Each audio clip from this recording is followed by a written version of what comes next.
Good evening, I'm Pauline Verzosa. And I'm Sean Yao. And sitting in for Seth Dillon, I'm Ed Lingao.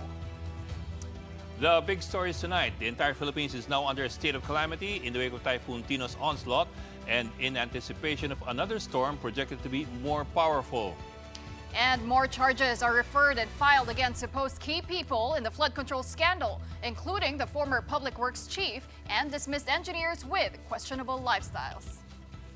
And over in the United States, the Trump administration's 2.0 marks its first year with the first major election day defeat, a protracted government shutdown, and concerns about the economy.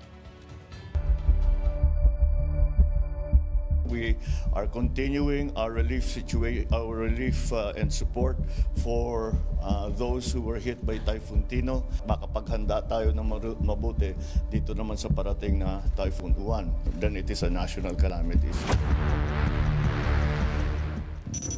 The entire country is now under a state of calamity. This was announced by President Bongbong Marcos today after a situation briefing on Typhoon Tino with his cabinet and the Office of Civil Defense. The declaration was recommended to the president after the damage caused on central Philippines by Typhoon Tino. It is also in preparation for incoming Super Typhoon Uwan, which is projected to enter the country by Friday evening or Saturday morning. Now, what does a national state of calamity mean? Well, much like localized declarations, this will facilitate faster release of funds and procurement of supplies to address typhoon damage nationwide. Also, a price freeze on basic necessities will be implemented for 60 days unless lifted by the president. We are continuing our relief and support for those who were hit by Typhoon Tino, but we are also doing everything that we can para ma-anticipate at makapaghanda tayo ng mabuti dito naman sa parating na Typhoon Uwan. Ilang regions na yan. There will be almost 10 regions, 10, 12 regions that will be affected.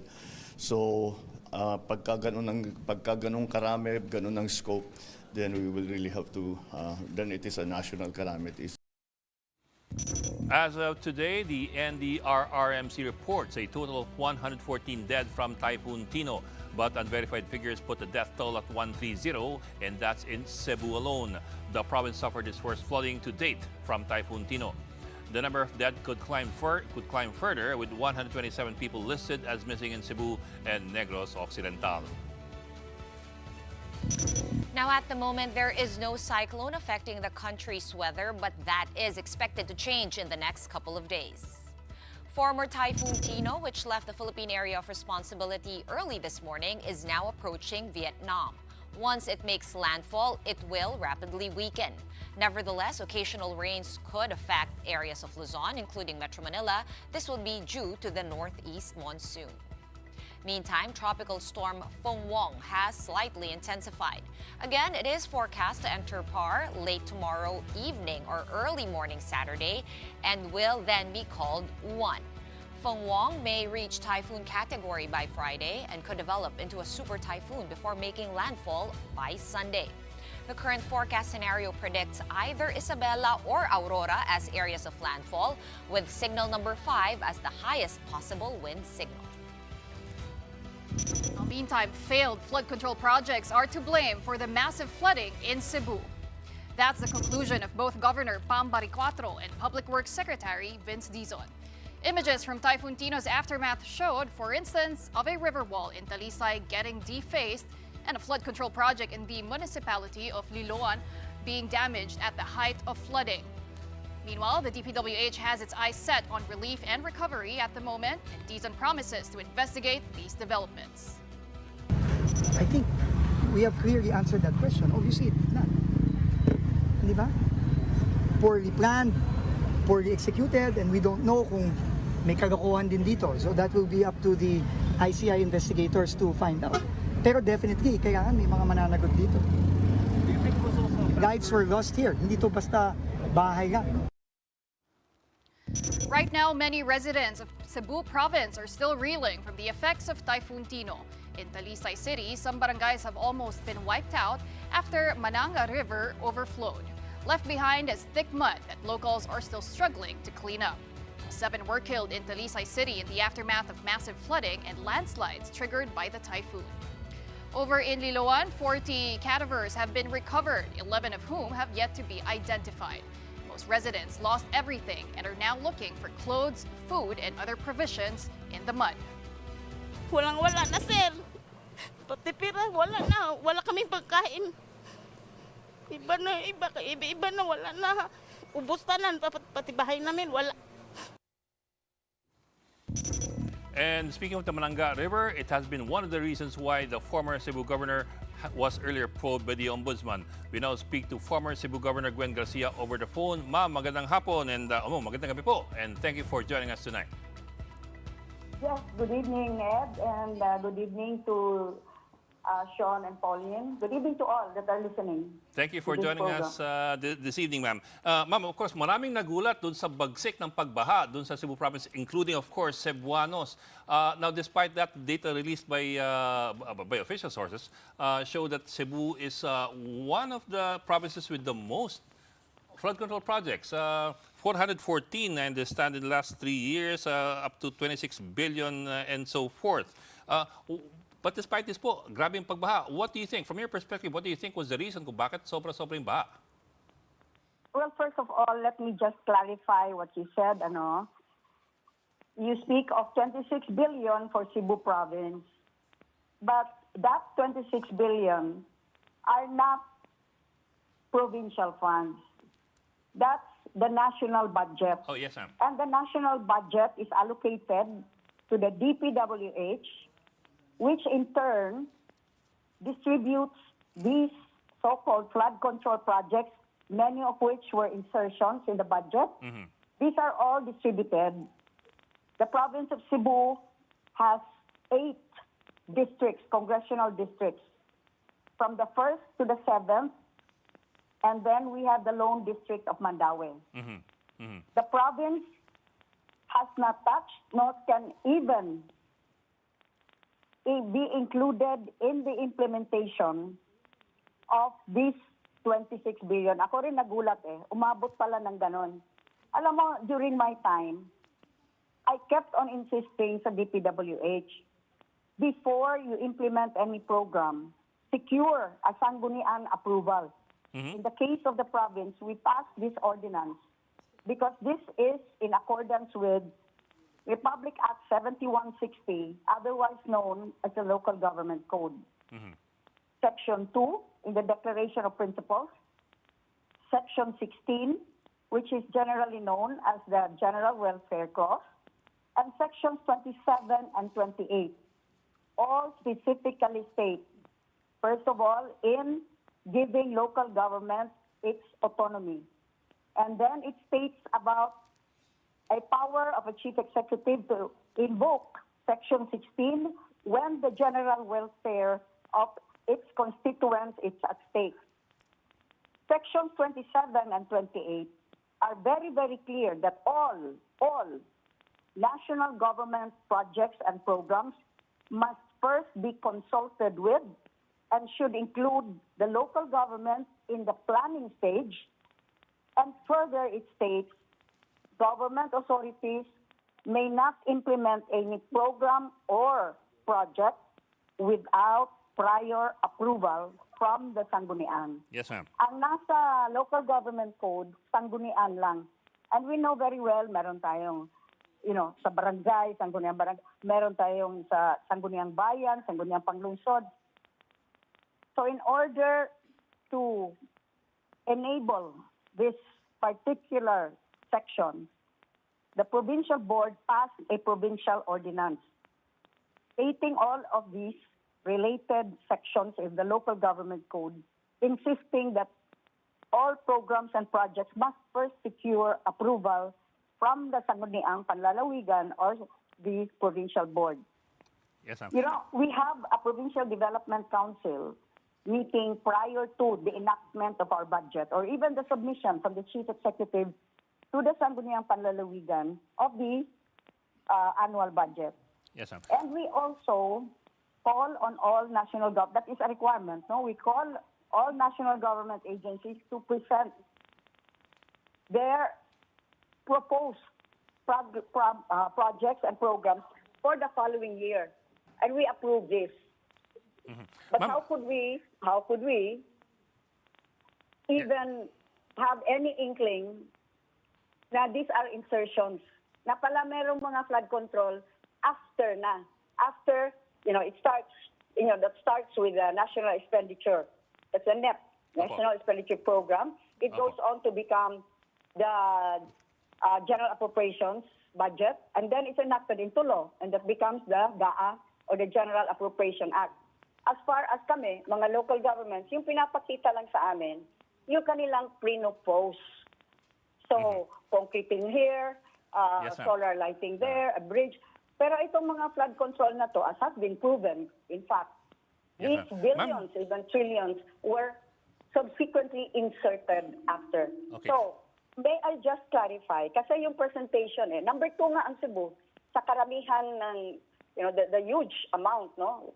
We're 26 billion. But it's always mentioned Cebu province. Hindi po yan dinownload sa province of Cebu. Yes, ma'am. Nasa Ma'am, DPWH yan, and then distributed kung anong districts na gusto nilang malagyan ng flood control. As I said, the province encompasses 8 congressional districts. yes, ma'am. Ma'am, actually, ma'am, we don't mean to imply that these were provincial projects. We were just saying that these were projects for Cebu. Actually, given nga, the question nga is, what do you think is the reason kung bakit pa rin bumaha, given the pagkarami-rami pong in-implement dapat ang DPWH dun po sa inyong probinsya. And also, as you said nga naman, you should be consulted, and that is in the law. The local government unit should be consulted. Were you consulted as far as, number one, the kinds of projects to be implemented in your province, and number 2, whether or not these projects were faithfully implemented and finished? Okay. Alam mo, 3 years ago, kami ang kauna-unahan, and I think up to now, that passed this ordinance insisting that national NGOs or national government agencies must first consult, plan, and then seek approval. And even in the implementation stage, in accordance with Republic Act 7160, kailangan talaga involved ang LGUs. But when this ordinance was passed, there was, shall we say, at that time, the ILG secretary noon, si Abalong, had to fly all the way to Cebu and ask to be enlightened. And I said, you were mayor before. You know how these DPWH people, they just start their projects without consultation with us. And these do not align with all our own programs. I know in Cebu City, hindi, by the way, sa Cebu City, sabihin ko lang to. This is what I know. But Cebu City is not under the province of Cebu. In Cebu City, kung ilan na yan ng mga drainage na ginagawa ng DPWH, hindi natatapos. Kaya nga, when yung mga torrential rains happen, talagang bumaha. And I'm glad you mentioned about Mananga River. You talked about my suspension by then Ombudsman Martires. Precisely, I was desilting. Yung desilting, mas kinukuha yung lahat ng mga siltation sa Mananga River because during that time, El Nino yon last year, 8 local government units, including Cebu City, which is a franchise area of MCWD, wala ng tubig. MCWD could no longer provide. They were down to 33% of the total 100% requirement. Kaya nga, we, together with MCWD, together with DPWH, and together with the DANR, the Environmental Management Bureau, the Bureau of Lands, Senro, Penro, all related government agencies, we met several times together with the local government of Talisay City, Mayor Sam Sambullas, and the local government of Cebu City. The mayor then was Raymond Garcia, because our aim was to desilt. We had 7 contractors desilting the river. And for that, I was suspended kasi hindi yata alam ni Martires the difference between quarrying and desilting. Kung sana tinuloy yung desilting, di because I was instructing them that let us widen that river to at least 40 meters. May mga choke points kasi yan eh. Let us widen it because yung mga choke points na yan, yung mga corner na very narrow, yan mag-build up more siltation. And possibly kung grabe yung tubig, magbabaha talaga yan. And I asked, let us then desilt up to 3 meters down. Now, ito ang sasabihin ko sa inyo, Ed. The funny thing then was, 7 contractors yun. Kirante or QM Construction was one that volunteered. Alam mo, walang gastos yun sa gobyerno. I was even charging them, or the province of Cebu was charging these contractors 60 pesos per metric ton. We issued as a special waste disposal permit. Sila pa nagbabayad. This was revenue for the province, and we would then have been able to deepen the Mananga River. Because underneath, nandun yung mga springs, nandun yung tubig. Ito si QM, pinili niya talaga yung area kung saan nakalagay, yung ginagawa niya na flood control. Yung contractor beside him, kasi these were now divided into 7 parts, yung contractor beside him, ayaw niyang padaanin because yun lang ang entrance doon eh. Ayaw padaanin. So, sumumbong sa akin, pinawagan ko si Alan Kirante, sinabi ko, ba't hindi ka magpapadaan? This is of national, we have declared a state of calamity, wala ng tubig. This is an emergency. So, ayun, pinadaan niya. Ngayon ko lang nalaman, kaya pala ayaw niya padaanin yung contractor na yan. Kasi, sinabihan niya yung contractor, huwag ka masyadong lumapit kung saan daw yung flood control niya. Makikita yung sheet pile niya, 3 meters lang ang pagkabaon. Where that is supposed to have gone down to 9 or 12 meters. Alam mo yung na-discover ni Secretary Vince doon sa Misamis ba yun? Na 3 meters lang? Sa Nauhan. Yun talaga. Yun ang nangyari dito, dyan, sa Talisay. But I only heard about that ngayon na. At that time, I was focused on the desilting so we could produce water. And for that, Martires suspended me just a few days before election. At siya lang walang investigation. Hindi man lang ako nakasagot. Walang recommending approval. Siya lang. A solo signature by Martires. Which is why, when I went to the Court of Appeals, the Court of Appeals issued a TRO. And subsequently, this case has been dismissed. Ma'am, so Because, kung hindi po nagka-problema sa Mananga River, is no longer around. kung hindi po nagka-problema sa Mananga River, hindi sana ganito kagrabing baha. Is that what you're saying now? Sana kung natuloy natin, kung itinuloy, natuloy natin yung desilting doon. But Martires issued a suspension order against me. And therefore, Governor, hindi po natapos yung buong project that was broken into 7 parts. I wanted to ask kasi 2024 yon, if my data is correct. Natapos po ba yung project as far as you know? Or kung hindi, like ilang % completion as a whole? If you take the 7 parts. Go ahead. Sige. Let me just give you a fuller perspective of Mananga River. Downstream, from the MCWD Weir Dam, may Weir Dam doon sa MCWD. Downstream, may ECC na already issued to the province of Cebu by the Environmental Management Bureau. Upstream, from the Weir Dam of MCWD, upstream and all the way to the Cebu Protected Area landscape, we were still applying for the ECC. Kaya nga, we got a temporary or approval, no, by the relevant agencies as regards the desilting. But the intention talaga was to continue this desilting and widening of the Mananga River. Because even then, sabi ng mga barangay kapitan doon na sa taas, no, sabi nila, kahit konti lang daw ulan, bumabaha na. When I looked at it, nagpa-drone footages tayo dyan. May mga choke points yung mga kurbada. Kaya I said, we really have to maintain at least 40 meters. I told DPWH that. narinig, and they heard that. They were always part of the meeting. Yes, but But then- Governor, sorry to interrupt, Yes. but if we're looking at footage kasi marami rin pong bahay, so it would be, ano po yung plano nyo before, no, para paalisin yung mga settlers or yung mga residents on the riverbanks? Kasi kung iwa-widen nyo po, gusto nyong palaparin, kailangan nyo munang paalisin yon. And was that plan in the provincial, kumbaga may plano ba yung province since before na ito nga yung dapat gawin dahil nga bumabaha, like you said? Like a master plan. Okay. Yes. May I just describe the role of the province vis-a-vis the component city? Talisay is a component city of the province of Cebu. So we are a second level local government unit.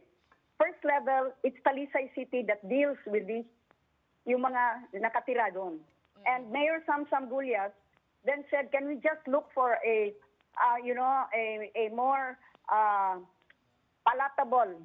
more palatable solution?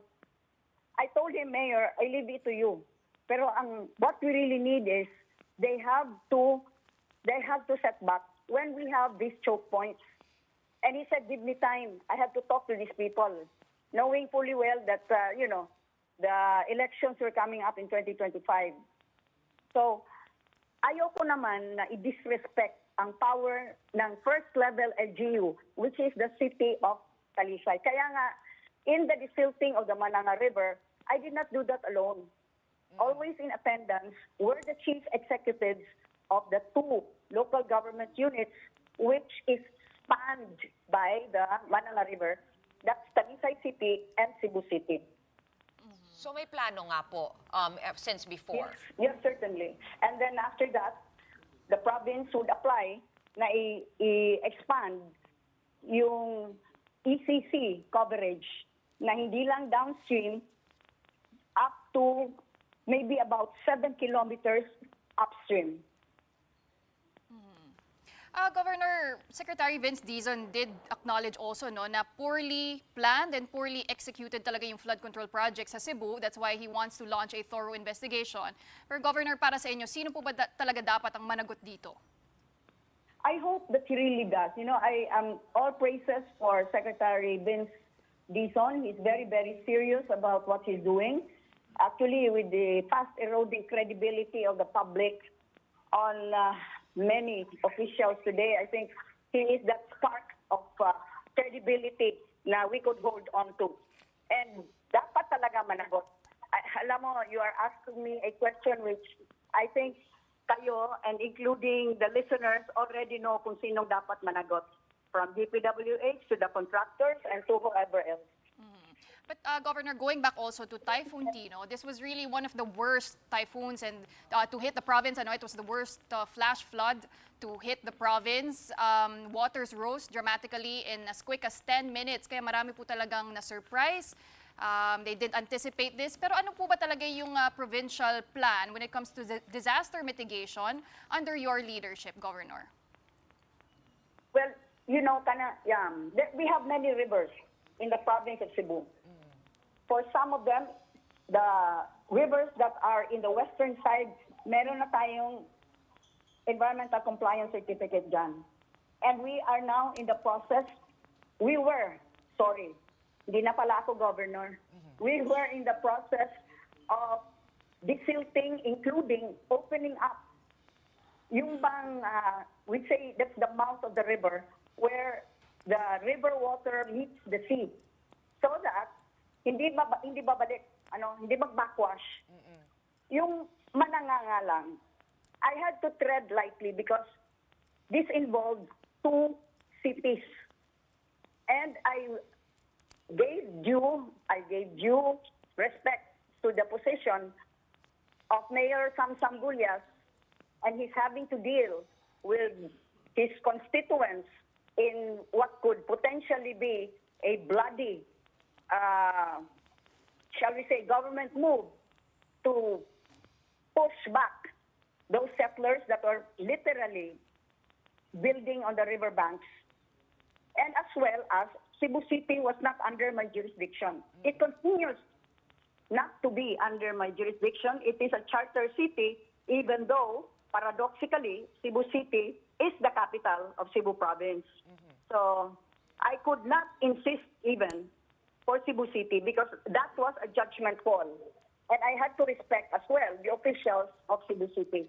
But the plan has always been, and that is why in 2 or 3 other rivers, including downstream of Mananga, EMB issued the ECC to the province of Cebu so that our direction, which is contained as well in the master plan that was approved by the province, which included rapid desilting, opening up the mouths of the rivers, but in a regulated fashion because we did not, all of these river sand and river stones, they make money there eh. Sometimes mag-over-quarrying naman. It's a kind of a tough balancing act. But yung Mananga River, well, I hope this will haunt former Ombudsman Martires. He suspended me because I desilted that Mananga River. Now it's thick with siltation. Okay. Governor, so now we understand that you did have a plan for Mananga River as well as some of the other rivers around the province. But what I really want to know is, did you have a comprehensive river basins or watershed plan, a master plan, and if ever there is a study kung kailan po ito ginawa? Meron po bang ganon? Meron yung master plan for the Cebu water basin landscape. Yan ang ginawa ng JICA and all others years ago. Ito yung nasa upstream ng Mananga, which is the source. Diyan ang gagaling yung tubig, mga springs from that area, the Cebu water basin area. That is a comprehensive plan that was participated in by the officials then, possibly decades ago. Okay, and was I think you're referring to the 2014 JICA study, nationwide po yun, so it's Yes. included in that. Was the desilting of Mananga River part po of that plan? So did you try to, kumbaga, since wala ngang national implementation, did you try to implement kahit piecemeal yung para sa province nyo po dyan sa Cebu? Hold on. Itong desilting, I don't think that was even comprehended or even thought about by JICA then, how many years ago? 11 years ago.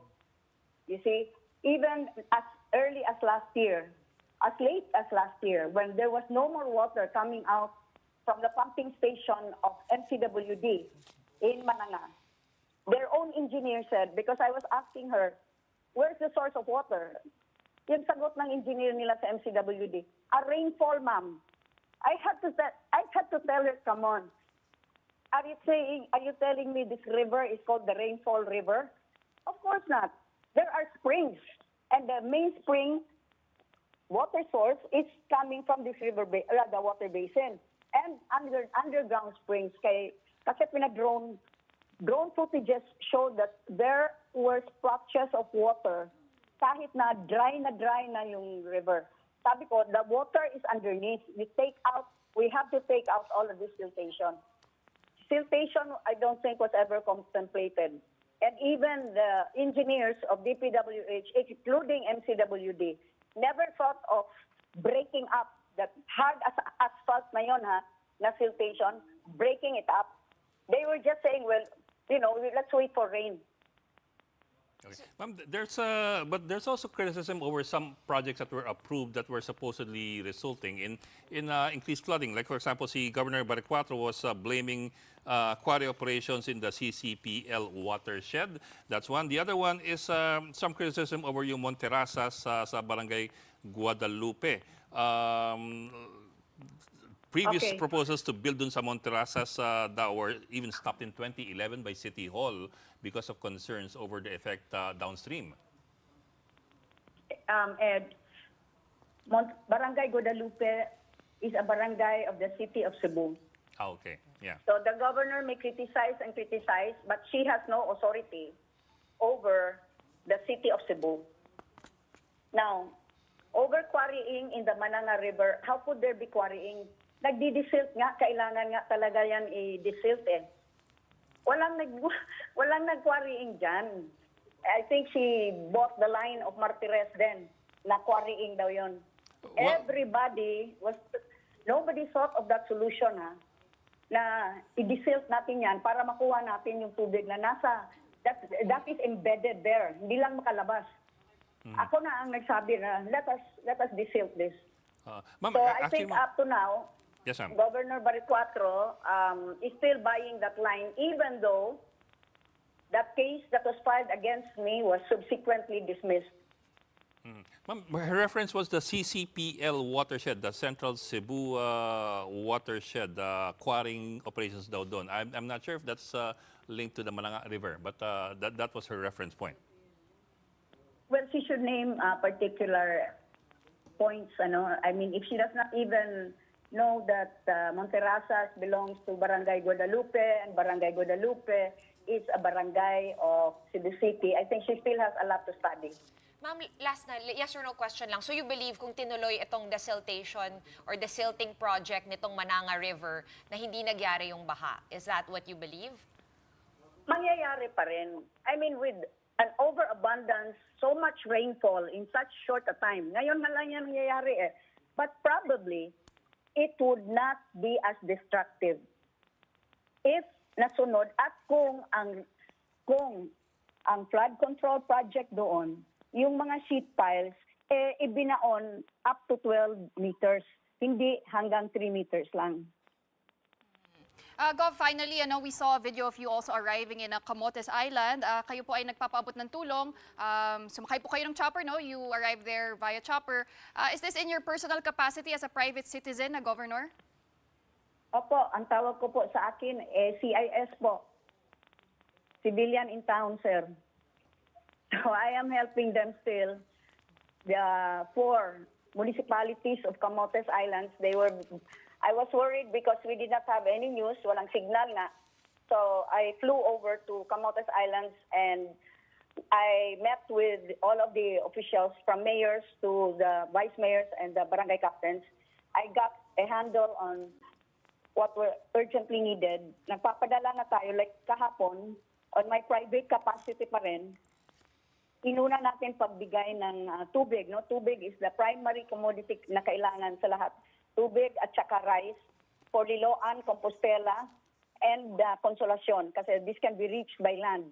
And by tonight or by early morning, magpapadala na tayo by barge ang tubig at saka iba pang tulong doon sa Camotes Islands. Gov, Okay. sorry, pwedeng paulit lang po yung CIS. What does that mean? Right now, yung capacity nyo po, you are a citizen. In service? Ganun po ba? Pwede rin, pwede.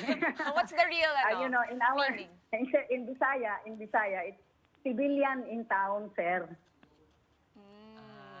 Civilian name? Pero Civilian. maganda rin yun, Papaulit po, maganda. ma'am, wala pong Bisaya dito. Isa pa po. Civilian? Okay. Yung civilian, civilian. In town, para bang town. kawawa. No, in town. In taon. taon. In taon, Sir. okay. In town. In Tapos taon. sir. Sir. S-I-R. In town, sir. Okay, civilian in town, sir. Okay. CIS. Okay. Yes. Okay. Okay. Pero maganda rin Hindi yung ka ano mo, nakabalo. citizen in Citizen in service. service. Hindi ka balo. Thank you. Dili. Maraming salamat po. Thank you for joining us this evening, former Cebu Governor Gwen Garcia. We're just going to take a quick break, but coming up, a quite bizarre moment earlier at the ICI media briefing when its head held up a banner bearing words that did not spell restitution, reparation, or accountability. We have updates from the panel probing corruption when the big story returns. Keep it here, One News.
Welcome back to the big story. The Independent Commission for Infrastructure, or the ICI, has formally asked the Office of Ombudsman to investigate and prosecute public works officials. Included here is former Public Works Secretary Manny Bonoan. Bonoan and others could face possible charges for the construction of a 95 million peso flood control project in Barangay Bambang, Bocaue, Bulacan. The ICI says inspections showed that no structure was constructed at the specified location, despite the release and the full payment of the contract cost to contractor Top Notch Catalyst Builders Incorporated. Aside from Bonoan, named in the ICI report among others were former Undersecretaries Roberto Bernardo and Maria Catalina Cabral, former DPWH Bulacan 1st District Engineer Henry Alcantara, and former Assistant District Engineer Bryce Hernandez. The ICI, however, clarified that their report is only a recommendation. We need whistleblowers. We need more. We need to compile more evidence. But right now, it's best that we recommend administrative liability on their part. So the criminal, it can be a case built up by the ombudsman. But we are already referring their names to the ombudsman. So that's a big achievement on our part. And after reading his statement for today, Reyes displayed a placard. He lamented about greed and selfishness amid the ICI's ongoing investigation. We need to love our country. We need to love our countrymen. No, kailangan pag-ibig eh. Hindi yung swapang ka, pera tinatago mo, hindi mo sila share. Yun lang, we need love eh. Sometimes, you have to realize hindi naman tayo mayaman na country.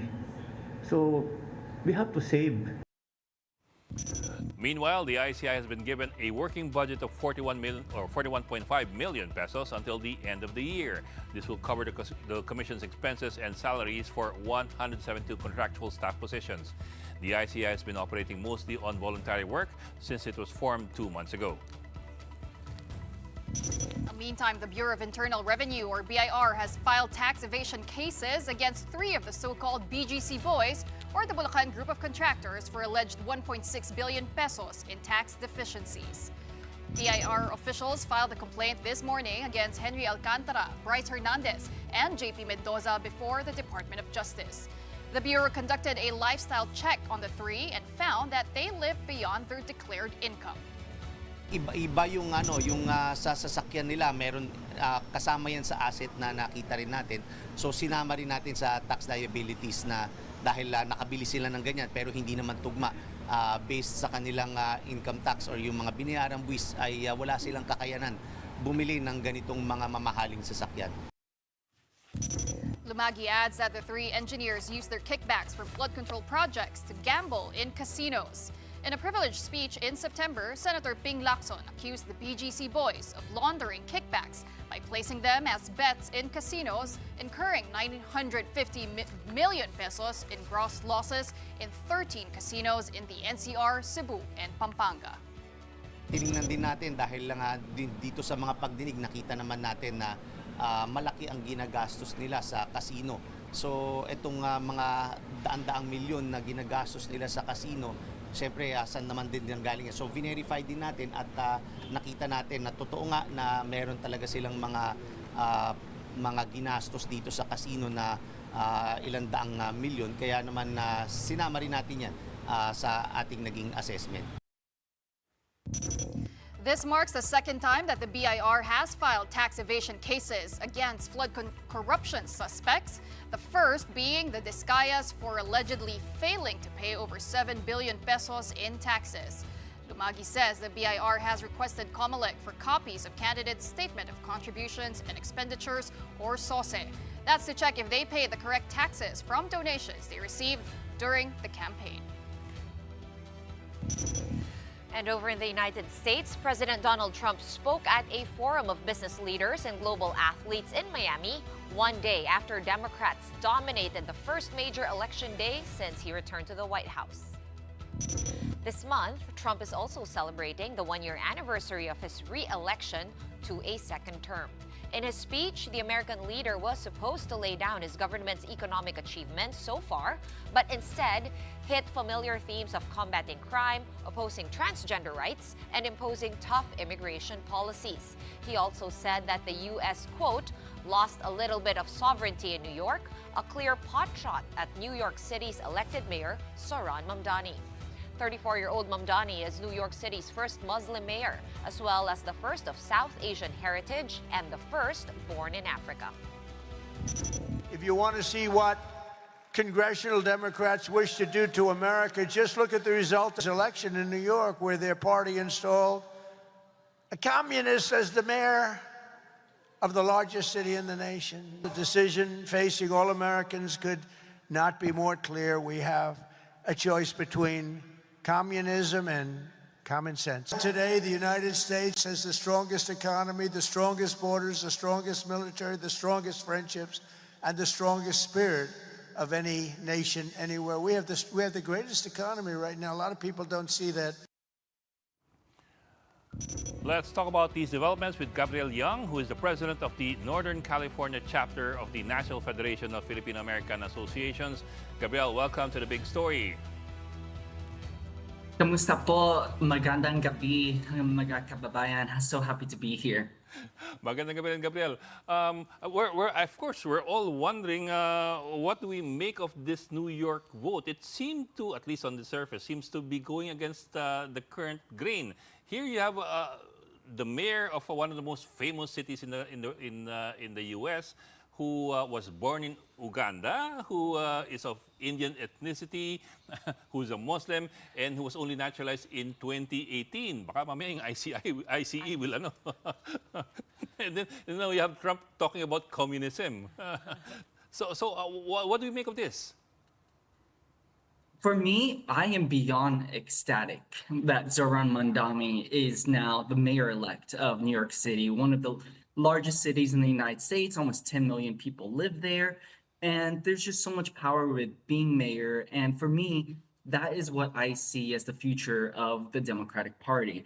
I do want to clarify that Zoran Mamdani is not a communist. He advocates himself as a democratic socialist, mostly because he believes in expanding that social safety net, such as free buses, city-run grocery stores, and then also increasing taxes by 1 or 2% on the wealthy of New York City. However, of course, Republicans fear that this might lead to an exodus of New York, but I think we all know that it's really hard to necessarily uproot from where you're living. And so I'm really excited. And what made it even more shocking was that the current Democratic establishment, such as Majority Leader Hakeem Jeffries in the U.S. Congress or Senate Leader Chuck Schumer, did not really endorse Mamdani. And so this really was a grassroots progressive movement. And most of the data shows that it's mostly young people between the ages of 18 to 24 who really voted for Zoran. And that is what I would consider that Gen Z blue wave, if you will.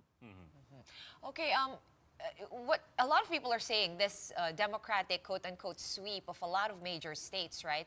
Some moderates made it, it's a referendum on Trump's anniversary in office, if you will. What is your take on all of that and that school of thought? I would say we have to be very careful in calling this a sort of referendum of sorts. I'm actually currently from California, as you heard see in my title, and over in California, we have Prop 50, which was the Governor Newsom's redrawing of congressional districts to give California 5 more seats in response to President Trump's sort of advocacy over in Texas to give them 5 more seats by redrawing the congressional maps without having input. And so while we do have sort of propositions or movements such as what Governor Newsom did to sort of equalize the playing field, what we see in Virginia, New Jersey, New York, and even say Minnesota with their first Hmong Asian mayor is that states are realizing that, I wouldn't necessarily call it a referendum or a response to Trump, but realizing that with the limited control or opportunity to really advocate for what we want, we have to exercise that 10th Amendment of federalism and advance states' rights to protect the citizens. Because what Republicans love talking about is giving power away from the federal government to the states, and that is what Democrats are trying to use currently against. And so we saw this also around in 2017, 2018, during Trump's midterms back then, but that ended up hurting us again in 2019, where some more Republicans came in. So again, wouldn't necessarily call it a referendum or response necessarily to Trump or rejection of Trump, but rather that Democrats took the opportune time within their own states to combat the Republicanism that's going on in their states. Well, Gabrielle, as we all know, we have a big Filipino community over there in the United States, and we even saw some Filipinos campaigning actively for Zoran Mamdani in New York. There were even jeepney-inspired posters. I wanted to ask you, how much do you think the Filipino-American community shaped the outcome of this elections? I think a huge amount. So I want to shout out my good friend and colleague, Assemblymember Stephen Raga out in Queens, and then his team as well with the Filipino American Democratic Caucus out in New York, composed of Michelle Amor, John Bahia, and Tita Loida Luis Nicolas, who's one of the, I'd say, exemplars of Filipino excellence, being one of the millionaires here in the United States. And they poured heavily into the Democratic campaign of Zoran Mandami. And we even see in this transition that there's a Filipino American who is also on that transition as well. And so bringing out the Filipino American voice, especially from Queens, New York, where former now Assemblymember Mandami represented, goes to really show the impact of the Phil M vote and the Phil M voice, that they really organized the community to get at the vote, really fund it in order to see the change that they want to see over in New York, especially that when you look at the wealth and income distribution, the Filipino Americans are still really struggling with the affordability crisis in New York. And so whereas former Governor Cuomo or Curtis Lewa didn't really offer an answer to that affordability crisis, that answer came in the form of now Mayor-elect Zoran Mandami. And so Zoran really truly speaks for the Filipino American community. It really understands the Asian American community as a whole, as someone part of the community. Well, there are people who really have difficulty telling the difference between communism and anything that has the word socialism in the phrase. But given that, in the Philippines, we're more familiar with the SOCDEMs, the Social Democrats. What's a democratic socialist? Yes, so a democratic socialist is sort of someone where I'll just throw it out there, like Alexandria Ocasio-Cortez or Bernie Sanders, that really within the confines of the capitalist system, that you work as an elected democratic official, and not democratic as the party, but just someone who's elected through folks directly voting for you, advocating for an expanded social safety net. And that is kind of where the socialist part comes in, if you will. And so important to know, of course, that socialism comes from Karl Marx and Engels out in Germany, that they really believe that it is that transitionary stage of where workers will take back sort of the economy that they've produced or have a say in it, and then eventually that transforms into communism as an official state ideology, where communism is the workers and the state completely owning the means to production. So in this case, sort of democratic socialism is the hybrid of where you can have that expanded social safety net, or that expanded, I'd say, social insurance of socialism in a capitalist system. And so that is exactly what Zoran Mandami really proposes, where he, again, advocates for free buses, free transportation, all funded by those who make much more, the top 1 or 2% of New York. So what this goes to say is, again, the middle class or the lower class folks of New York won't necessarily be the ones that are taxed or being extracted from, but rather they are being the ones who are being supported by those who make much more than them. It's just holding those who are making more accountable and being able to provide an equitable wealth distribution and that strong social safety net for everyone. Again, when we all support the ones who are at the most vulnerable or at the bottom, we all win. Okay, speaking of winning, the midterm elections just about a year away. What does this win do for the Democratic Party, which unfortunately, as opinion polls show, they're not doing so well either, right? As even if Trump is also not doing well. Well, Prop 50, as you mentioned, this could help the case. How do you see the midterms shaping up? Definitely. What I see, my projection of the midterm shaping up is that Democrats are going to get a few more seats in the House of Representatives and maybe the Senate, but I can't be for sure that will compose of an entire majority. Because again, even if we get 5 more Democratic seats from California because of these redrawn congressional maps, Texas still has their redrawn congressional maps, which is given 5 seats to Republicans. It's also to note that states like Ohio and also over in Illinois are redrawing their congressional maps as well, giving Republicans a bit more power there. However, California is one of the few states that actually chose to respond to that redrawing of congressional maps from President Trump with their own redrawing of congressional maps. So it's really, I'd say, unknown to say, or the future is a little unclear because of sort of the imbalance of congressional seats just exploding at the moment. What does make California different, though, is that the people actually voted for this referendum in order to redraw those congressional maps. Whereas over in Texas, over in Ohio, it was purely through the state legislature ran through Republicans. And so, all in all, again, really unclear, but hopefully we can see at least Democrats getting maybe 1 or 2 more votes in the Senate and in the House of Representatives. Okay. Maraming salamat for joining us tonight, Gabriel Young of the National Federation of Filipino-American Associations. Salamat. And we're pausing for another quick breather, but right after that, the Office of the Ombudsman looks at extradition as a way to bring home resigned Congressman Zaldico. That and more are next on The Big Story. Keep it here.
We're staying with us here on The Big Story. Resigned lawmaker Zaldico may be extradited if he insists in hiding abroad.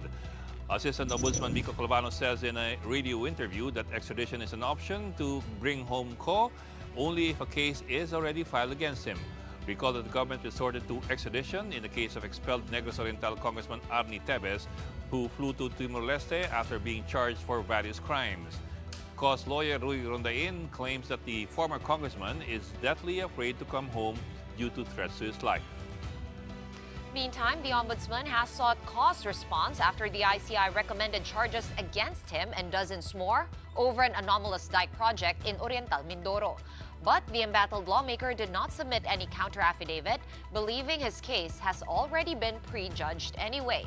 Clavano says the Ombudsman will act on the recommendation with or without Ko's counter-affidavit. But for former IBP President Domingo Cayosa, another quick way to bring Ko back home is to cancel his passport.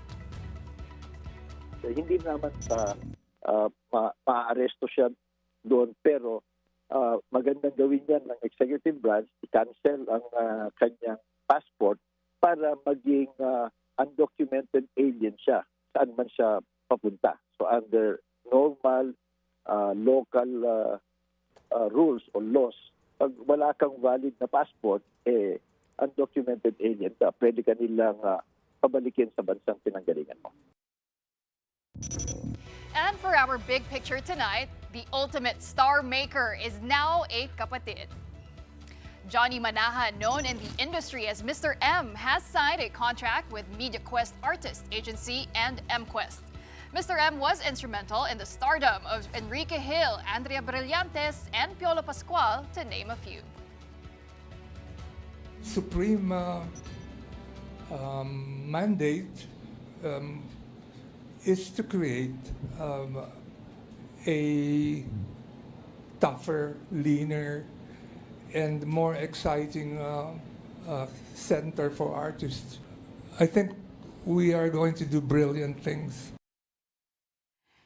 Present in the welcome event for Mr. M are MediaQuest Chairman Manuel V. Pangilinan, MediaQuest President and CEO Jane Jimenez Basas, and TV5 President and CEO Guido Zaballero. Redefine the landscape yet again, and we are absolutely thrilled to be building our future. I'm glad that you finally found your home in TV5. Oh, welcome, Mr. M. Yes, I'm so excited to see Excited more stars in there. The stars he's gonna make. Siyempre si Si Mr. Miss V tsaka si Miss Y. Welcome to Mr. Mr. X. M. All right, and that will do it for us on The Big Story this Thursday. Thank you so much for watching. We are back here tomorrow at 7:30 p.m. We'll see you then. Kapatid, we are one news, all sides, all the time. Good night. Coming up next, we have a lot of sports with Andre, Felix, and Denise Tan. Play-by-play is up next. Pero Andre, wait, na-distract ako kasi gusto ko tayo itanong. Yeah. Yan. About Mr. M? Yeah, na-discover ka ba? Yes, no. Yung Mr. M. Isa ako sa, one of my, parang tatay-tatayan ko yan si Mr. M. Isa ako sa mga batang Mr. M. Kasi back in 1998, isa ako sa mga na-launch sa Star Circle Batch 7. Oo nga, totoo. Alessandro De Rossi, Jody Santa kinarbon Maria, date niya yung sarili niya. Desiree Del Valle. Hindi, oo. Wala ako sinabi, ha? 1998 yun. Mga bata pa kayo. Hindi ba siya nag-dots? Ha? Hindi ka Hindi siya nag-dots? Di ba ikaw yun, Bo? Hindi si Kuya Germs ang nakadiscover sa kanya. Mr. M. Hindi.